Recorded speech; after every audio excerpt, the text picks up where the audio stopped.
रिश्तों के भी रूप बदलते हैं, नए नए सांचे में ढलते हैं।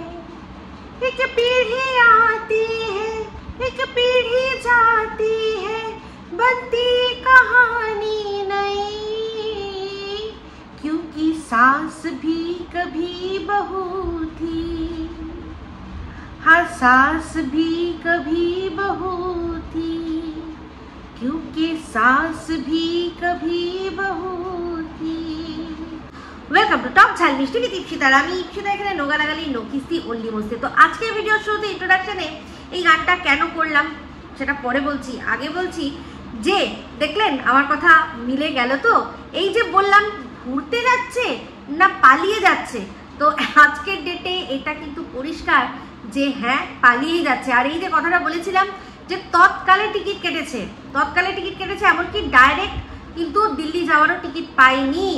তো এই যে গেছে জয়পুরে, গেছে জয়পুর থেকে ভায়া হয়ে তারপর দিল্লি যাবে, কারণ শুনেছি ওর ঠাম্মির তো কাজ দিল্লিতেই, আর ওদের আত্মীয়রাও বেশ কয়েকজন আত্মীয় দিল্লিতেই থাকে। তাহলে দেখুন কথাটা মিলছে। তো কেন আর কি গেছে সেটা পরে বলছি, আগে একটুখানি গানটা কেন গাইলাম সেটা বলে নিই।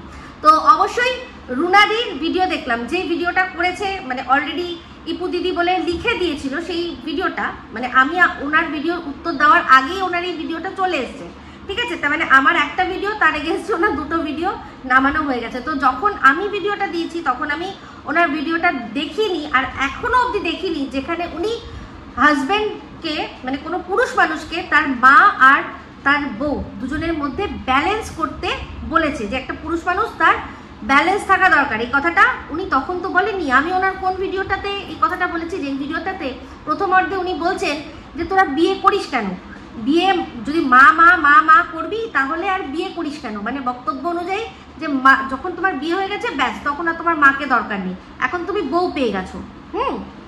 আর পরবর্তীকালে আবার ওই ভিডিওটা শেষের দিকেই সন্দীপের বাবাকে বলছে কি যে ইনি হচ্ছে বউয়ের আঁচলে বাঁধা মেনি, একজন মেনি মুখো। তো সেখানেই বক্তব্য জানে, তাহলে তোমার যে তুমি যুক্তিটা দিলে, তুমি বলছো আমার সবকিছু আউট হয়ে গেছে, তোমার যুক্তি কোথায়? মানে একই ভিডিওর মধ্যে সন্দীপ যখন তার বউয়ের আঁচল, বিয়ের পরেও বউয়ের আঁচলের তলায় থাকছে না, মায়ের কথা শুনেই মাকেই বেশি প্রায়োরিটি দিচ্ছে, মামাস বয় হয়ে রয়েছে, তাহলে সেটা তুমি বাজে চোখে দেখছো। আবার সেই ভিডিওর মধ্যেই সন্দীপের বাবা যে কিনা বিয়ের পর তার বউয়ের আঁচলের তলায় ঢুকেছে তোমার কথা অনুযায়ী, তাকে তুমি কি বলছো মেনি মুখো। তাহলে একটা পুরুষ মানুষ যাবে তো যাবে কোথায়? দোগলা তো অ্যাকচুয়ালি তোমাদের মেন্টালিটি। আমার যুক্তি, আমার কথা একদম যথা জায়গায় রয়েছে। যদিও তুমি বললে যে তুমি কতগুলো রিয়েল পুরুষ দেখেছো, সেটা তুমি এখানে আমাকে জানাতে চাও না, অবশ্যই জানাতে হবে না, কিন্তু তুমি যে বহু পুরুষ দেখেছো সেটা দিয়ে স্বীকার করলে বুঝতেই পারলাম। মানে পুরুষের আসলি মার্দ কি বাইরে থেকে দেখে বোঝা যায়, ভেতর থেকে না দেখলে তো বুঝতেই পেরে গেলাম। সে তো জানি তোমার ওই যে লাইভগুলো যেখানে একদম নামিয়ে একটা চুমা দাও না, তবে সাবস্ক্রাইব করো না, করলেই চুমা নাও না, এই যে যেগুলো করে গেছো দিনের পর দিন, তাতেই বোঝা যায়। আর রইল গিয়ে আসলি মার্দ, হ্যাঁ বাড়ির যে তোমার আসলি মার্দ নয় সেটা লোকে বলছো, তবা আমি কিন্তু বলিনি। দেখো আমি বলিনি, কেন বলছি মানে যেরকম তুমি এই যে কিমা দিদির কথা শুনে আমার ঘর নোংরা বিচার করে নিলে, আমার ব্লগ ভিডিও রয়েছে, তুমি সেখানে একবার দেখতে পারতে যে অগুছালো কিনা, নোংরা কিনা। আমি যেরকম থাকি আমি সেরকমই দেখিয়েছি, আমার এক্সট্রা করে কিছু নোংরা বা গুছানোর ব্যাপার ছিল না। এবার রইল গিয়ে রান্নাঘরের কথা বলেছে, যে রান্নাঘরটা আমার নাকি অপরিষ্কার। তো ওর রান্নাঘরে ও পিটপিটানি বাই করে সেটা আমরা সবাই জানি, ওর মানে সৌন্দর্য বা ওর কি পরিষ্কারের প্যারামিটার দিয়ে আমরা কেউ চলবো না। বাদ বাকি আমার রান্নাঘর প্রচণ্ড হাইজিনিক। আমার বাড়িতে অনেক সাবস্ক্রাইবাররা এসে, 2-3 জন এসছে, তারা এসে দেখে গেছে আমি কীরকমভাবে থাকি, আমার রান্নাঘর, আমার ঘর, আমার বাথরুম। যখন এসছে নিশ্চয়ই সেগুলো অ্যাক্সেস করেছে। তাহলে সেক্ষেত্রে যদি সবাই বলতো নোংরা তাহলে নয় বুঝতাম। যখন প্রথম নোংরার কথাটা তুলেছিল তখন বাংলাদেশ থেকে আমার যে বান্ধবী এসেছিল সে পর্যন্ত এসে বলেছিল যে আমি ওর বাড়িতে গেছি, আমি দেখেছি যে ওর ঘর যথেষ্ট পরিষ্কার। একটা ছোট বাচ্চা নিয়ে যেটুকু গুছিয়ে রাখা যায় আমি সেটুকু রাখার চেষ্টা করি। বাদবাকি ওর বক্তব্য অনুযায়ী তো আমার ঘরে বেশি কি ফার্নিচার নেই, সেই জন্য নাকি কিছুই নেই। আমি মনে করি যে যেটুকু দরকার সেটুকু ফার্নিচার হলেই হবে, তো তুমি একবার দেখে নিতে পারতে, দেখে তারপর বিচার করতে পারতে। তো আমার ঘর সাজানো নিয়ে বা ঘর পরিষ্কার পরিচ্ছন্নতা নিয়ে যদি এই প্রশ্নটা আমি যাকে রেফার করেছি বা আমি যার উপমা দিয়েছি, মানে সন্দীপের বায়োলজিক্যাল দিদি, সে যদি বলতো তাহলে একটা ব্যাপার থাকতো, যে তার ঘরটা দেখে মনে হয় যে হ্যাঁ, সে যদি কারোর ঘরের অপরিচ্ছন্নতা নিয়ে প্রশ্ন তুলতেও পারে। তুমি কিমার ঘর তুমি দেখেছো? তুমি কিমার ঘর দেখেছো? ওর তো শুধু থোবড়াটা নিয়ে সামনে বসে সেটুকুই দেখো, ওর ঘর যেটুকু যা দেখায় দেখিয়েছো শুধুমাত্র রান্নাঘরে, শুধু ওই যেখানটায় চিমনি আছে সেইটুকু এরিয়া, বাদবাকি যেখানে কৌটো কাউটা থাকে সেগুলোও প্রচন্ডভাবে অগোছালো। শুধু ওই কাজের লোককে দিয়ে এখানটা ওখানটা ঘষালে হয় না। তুমি ওর যেখানে মানে যেই টেবিলটা আছে যেখানে বসে, ওদের ঘরের বিছানাপত্র কিরকম অগোছালো, সে আমাকে নিয়ে প্রশ্ন করছে, সে আমার ঘরে গুছানো নিয়ে প্রশ্ন করছে বা প্রশ্ন তুলছে, সেইটা তোমাকে প্রভাবিত করছে। আমি তো তোমার যুক্তি বা তোমার এই বিচার ক্ষমতা বা বিচক্ষণতা, সেটার ওপরেই তো আমার প্রশ্ন চিহ্ন আসছে। তোমার আদৌ কিছু আছে সে সব কিছু যে তুমি বলছো? একটা সেরকম যার ঘর যে টিপটপ রাখে সে আমায় বলতো যে তার ঘর এত সুন্দর, সে আমাকে বিচার করলে মানা যায়। ওই কিমা, ওর ঘর তুমি দেখো গিয়ে, পোটলা জিনিসপত্র থাকলেই মানুষের ঘর গোছানো হয়? কখনো হয় না। তাই বোকা কথাগুলো একটু কম বলতে বলো। আর সত্যি কথা বলতে, তোমার যে কিমা দিদির তুমি যে এত সে অনেস্ট বলে ভালোবাসো, যাকে কিমাদাল্লি করে আজকে তার তুমি দাল্লি হয়ে গিয়ে সব চেটে সাফ করে দিচ্ছ, তার যদি সত্যি এই সৎসাহস থাকতো তুমি প্রশ্ন করলে না কেন? যে তুমি যখন গেছিলে ইপু দিদির বাড়িতে দাঁড়িয়েই তো বলতে পারতে, তুমি তো খুব সৎ, তুমি তো তোমার প্রচন্ড সাহসী, তুমি তখনই কেন বললে না? হ্যাঁ, এই হচ্ছে ব্যাপার। আমি যে কথাটা অন্যের শুনে তোমাকে বলছি, দেখবে সেই কথাটার মধ্যে কিন্তু সত্যতা আছে। সেটা হচ্ছে গিয়ে কি না, তোমার হাজবেন্ড তো নিজে ঘর জামাই শুনেছি, তাহলে আসলি মার্দ তো কখনোই ঘর জামাই থাকে না, তাই না? তাহলে এবার তুমি আসলি মার্দ নিশ্চয়ই বাইরে খুঁজে পেয়েছো, পরিষ্কার বোঝাতে পারলাম। এবার রইল গিয়ে ম্যাডামের কথা। দেখো, ম্যাডাম হাজারবার, মানে এই যে যখন আমার আর কিমার মধ্যে চলছিল, যে কবার উনি এসছেন সে কবার উনি বলেছেন যে আমি থামানোর চেষ্টা করেছি, দুজনকেই থামানোর চেষ্টা করেছি, কিমাকেও থামানোর চেষ্টা করেছি, ইপসিতাকেও থামানোর চেষ্টা করেছি, ওরা কেউ থামবে না।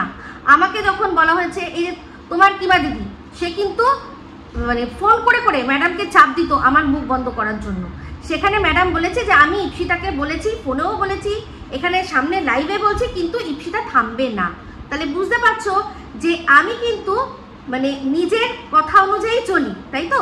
তাহলে সেক্ষেত্রে তোমাকে ম্যাডাম মানে কতবার তোমাকে প্রশংসা করবে না করবে, আমি যখন ম্যাডামের কথা শুনছি না, ম্যাডাম কি করে আমি আশা করবো যে আমার কথাটা শুনবে, যে তোমার প্রশংসা করবে না? আমি এটা দর্শক, আমি কি বলেছি ভালো করে শুনবে কথাটা, যে আমার কমেন্ট বক্সে লিখেছে, আমাকে পার্সোনালি বলেছে, যেহেতু ম্যাডামের সাথে আমার কথা হয় তারা জানে, সেই জন্য বলেছে যে প্লিজ এটা বলে দিও যে ওর যে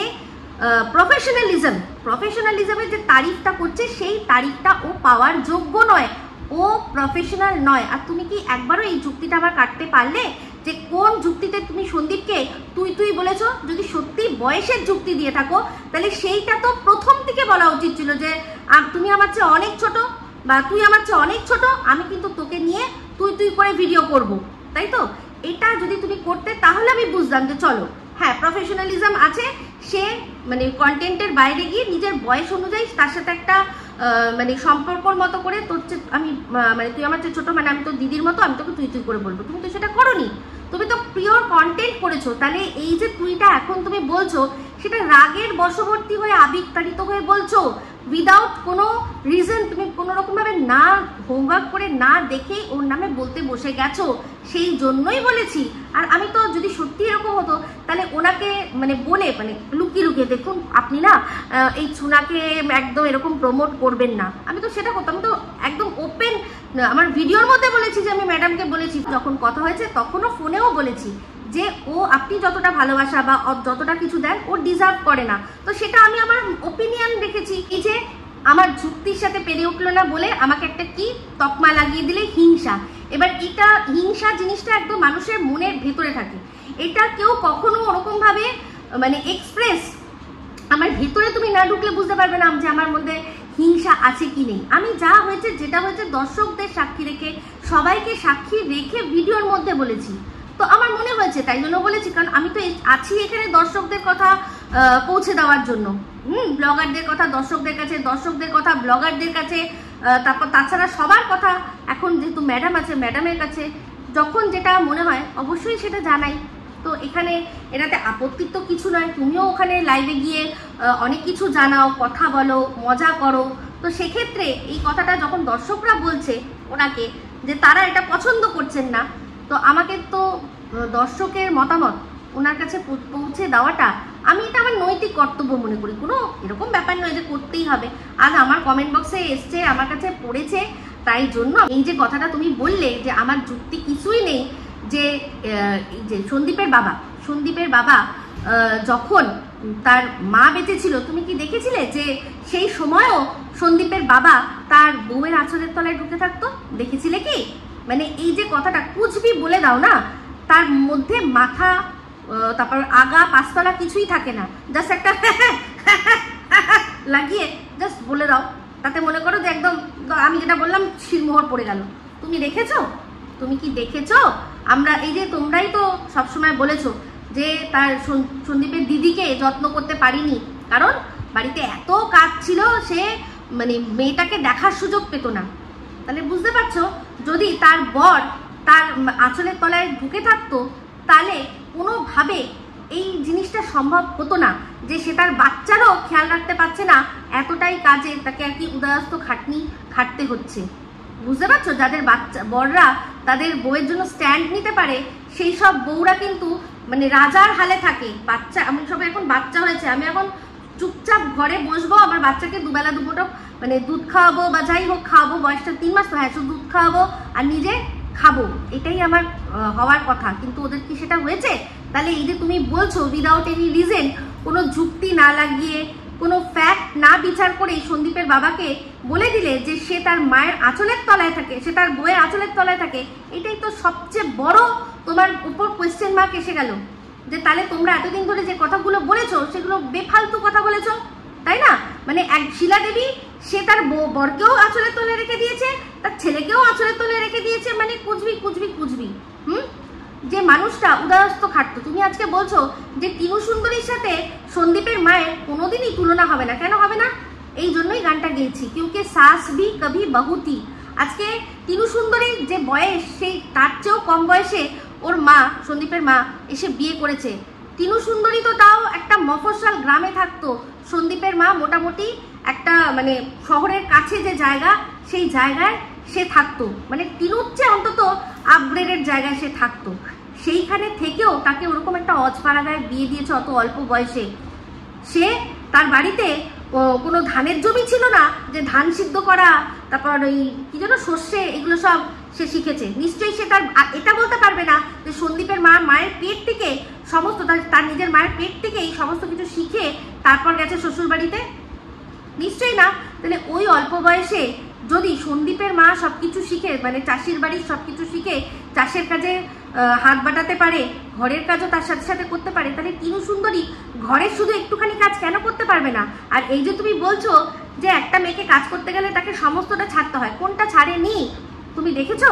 টিনু সুন্দরীকে দেখো তো, বিভিন্ন রকমের এক্সপেরিমেন্টাল যখন রান্নাবান্না হতো সেগুলো সব টিনুকে ছেড়ে দেওয়া হতো, ও করতো ইউটিউব দেখে বা নিজে কোনো রকম এদিক ওদিক করে দেখে, সেখান থেকে সেই রান্নাগুলো স্পেশাল যেগুলো আর কি রেস্টুরেন্ট স্টাইল, যেগুলো ইউটিউবের রেসিপি যেগুলো আছে সেই স্টাইলের যে রেসিপি, সেগুলো সব করতো, ছেড়ে দিত। সন্দীপ নিজে বলতো, ও যা নিয়ে আসতে বলতো স্পেশাল জিনিসপত্র, যে আজকে এই আইটেমটা হবে, সন্দীপ সব জোগাড় করে দিত, ও সেগুলো রান্না করে আমাদেরকেও দেখাতো, সবাইকে খাওয়াতো। সেগুলোর সুযোগ ও শাশুড়ি মা দেয়নি ওকে। কেন বাজে কথা বলছো?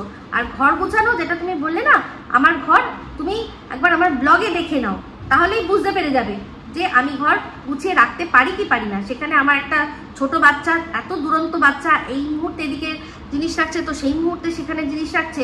তুমি একবার চিন্তা করে দেখো, তোমার ঘরেও তো বাচ্চা আছে, সে তো কখন ছোট ছিল। এখন যেভাবে তুমি জিনিসপত্র গুছিয়ে জায়গায় রাখতে পারো, তোমার বাচ্চা যখন ছোট ছিল তখন কি তুমি রাখতে পারতে কি? একটু চিন্তা করে বলো তো। একটা জিনিস বুঝতে পারলাম, আমার মনে হিংসা আছে কি আছে না সেটা পরের কথা, কিন্তু তোমার যে অহংকার প্রচুর হয়েছে একটু ভিউজটা আপ হয়েছে বলে, সেটা কিন্তু দর্শকরাও বুঝতে পারছে। সেই জন্যই দর্শকরা এখন কি করছে না, ভিউজের তুলনা করছে। আমি ওই ভিউজের তুলনা না কোনোদিনও আমার কাছে ভিউজটা বদার করেছে আর না করবে। আমি 120 ভিউজ নিয়েও আমার ডেলি ব্লগস চালিয়ে গেছি, আমার কোনো যায় আসে না, কারণ আমি এই কাজটা ভালোবেসে করি। আজ নেই ভিউজ, কাল আবার হবে, কোনো ব্যাপার না। আমি কাজটাও তো সেরমভাবে করতে হবে না, আমি কতটা টাইম দিতে পারছি সেটাও তো আমাকে দেখতে হবে, আমি কতটা এফোর্ট দিতে পারছি সেটাও তো দেখতে হবে। যারা কিনা প্রত্যেকে সবাই সবার ভিডিও দেখে আপ টু ডেট থাকে, আমি একটুখানি পিছিয়ে চলি, তো সেটা নিয়ে আমার দর্শকরা আমাকে কমপ্লেন কিছু করে না, মিস করে সেটা বলে, কিন্তু কমপ্লেন করে না। তো আমার দর্শকরা আমাকে নিয়ে খুশি আছে, আমি খুশি আছি। আজ তুমি প্রমাণ করে দিলে যে ভিউজ তোমার যতই বাড়ুক না কেন, পরিচিতি তোমার যতই বাড়ুক না কেন, ম্যাডাম এর কাছে সুখ্যাতি মানুষ শুনে শুনে, কিন্তু তুমি সেই চারানার ছিলে, সেই চারানার চুনাই রয়ে গেলে। রুনাদি তোমায় ডাকছি ঠিকই, কিন্তু চারানার চুনায় যে আমি বলেছিলাম না, চারানা আটানা যেগুলো শুয়ে কমিউনিটিতে ওঠে, আমি কিন্তু সেগুলো সেই তার মধ্যে তুমি নিজেকে চারানাটা ধরে নিয়েছিলে। আটানাও ধরতে পারতে, আই ডোন্ট কেয়ার, বাট তুমি তো সেটাই ধরেছিলে। আমি এই চারানা আটানা তো সবার অনেকের মিলিয়ে নাম দিয়েছিলাম, তো সেই চারানা তুমি চারানাই রয়ে গেলে, মানে চিন্দি, তোমার চিন্দিগিরি রয়ে গেল। সেই জন্যই আজকে ওই কিমা, যার ঘরের মানে এত নোংরা, সে বলছে আমার ঘর নিয়ে, তুমি সেটাতেই নেচে নেচে চলে আসছো। অদ্ভুত না? হলো পানি, হলো কি? সেটা তোমার মন, তোমার মুখ যখন বলতে বসো বোঝা যায়। যেগুলো যুক্তির কথাগুলো সেগুলো এড়িয়ে দিয়ে একটা ওয়ার্ড টেনে নিয়ে সেটাকে ধরে ধরে কপচাপ কাপচাপ কাপচাপ কাপচাপ করে যাও, ঠিক আছে? তো চলো এবার চলে আসি সন্দীপের টিনের ভিডিও। তো টিনের ভিডিও দেখেছেন, দেখেই বুঝতে পারলেন যে একদম পুরো দাঁড়া দাঁড়া ভাগা ভাগা সা, দাঁড়া দাঁড়া ভাগা ভাগা সা। তো সন্দীপ আজকে লাইভে এসে অনেক কিছু কথা বলবে। তো ওর ভিডিওর মধ্যে জানতে পারলাম যে বসিরহাটের কোর্টে, এসডিও যে কোর্ট, যে কোর্টে 3 বাচ্চা নেওয়ার জন্য একটা কেস করেছিল, তার ডেট পড়েছে। তো সন্দীপ অবশ্যই সেখানে গেছে, আর সাফল্য এসছে। ম্যাডাম সন্দীপ দুজনেরই মানে কি কমিউনিটি পোস্ট থেকে বুঝতে পেরে গেছি। তাহলে এই যে সাফল্যটা আসলো, সাফল্যটা কিসের? এই যে 3 পালালো কেন? কারণ এই কোর্টের যে ডেটটা ওইখানে আছে, কেসটা কিন্তু ওই করেছিল বাচ্চাকে নেওয়ার জন্য, তাই তো? সেটা কিসের জন্য ছিল? সম্পূর্ণ লোক ঠকানোর, দর্শক ঠকানোর এটা কাজ ছিল। আজ সেটা প্রমাণিত, আজ প্রমাণিত। দর্শকদের আর কন্ট্রোভার্সি ক্রিয়েটারদের চাপে পড়ে আর সন্দীপকে চাপে রাখার জন্য বাচ্চাকে তোমার কাছ থেকে ছিনিয়ে নেবো বলে যে একটা মিথ্যা মামলা করেছিল, সেই মামলার আজকে হিয়ারিং, যেখানে কিনা মাকে উপস্থিত থেকে বলতে হবে যে হ্যাঁ আমি আমার বাচ্চাকে আমার কাছে নিয়ে আসতে চাই, সেটাই সে মা করবে না।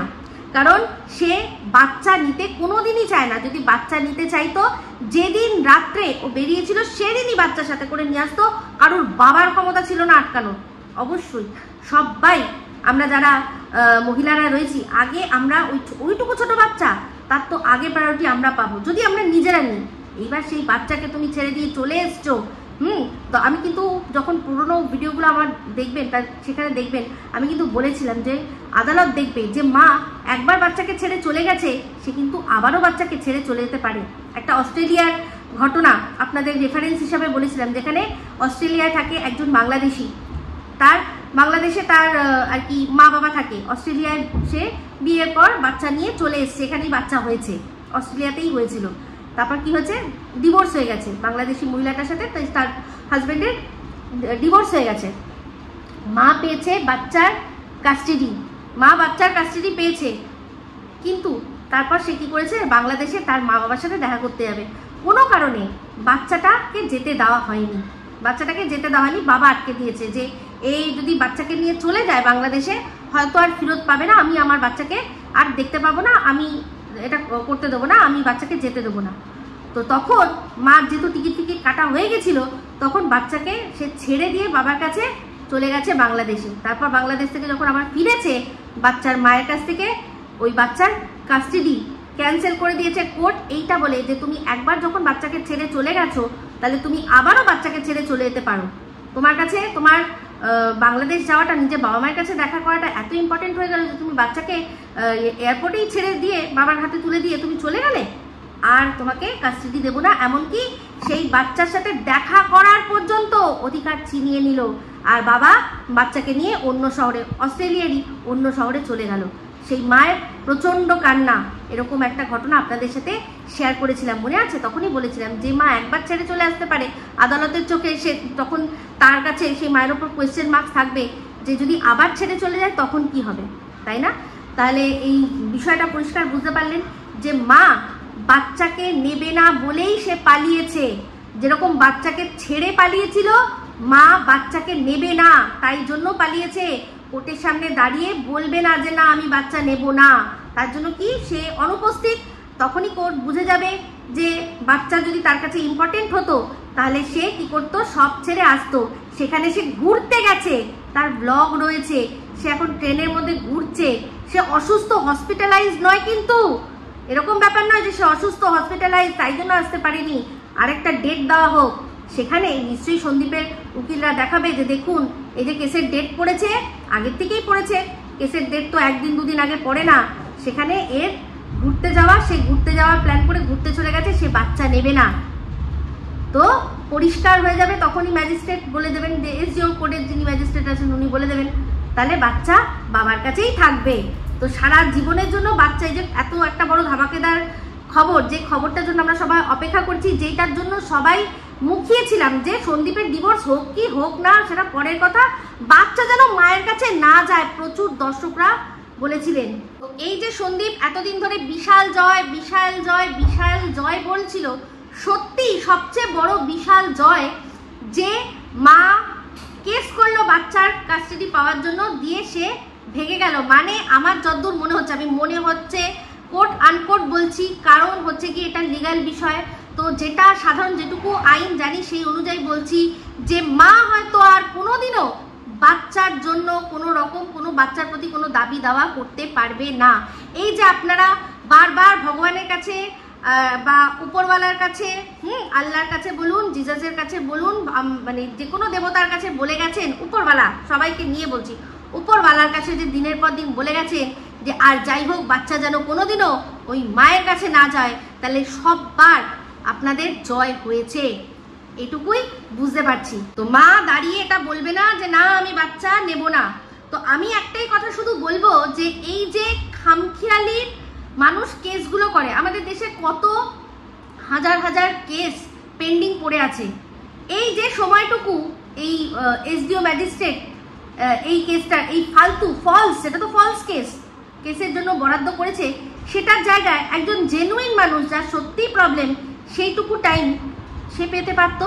কিন্তু এরা পয়সার দমে, পয়সার জোরে এরকমভাবে শুধুমাত্র দর্শকদের ঠকানোর জন্য আর কন্ট্রোভার্সি ক্রিয়েটারদের মুখ বন্ধ করার জন্য এরকমভাবে কেস করেছে, পয়সাগুলো গেছে। তাহলে এই যে আদালতে আসলো না, এটা তো আদালতের অবমাননার মতো একটা ব্যাপার।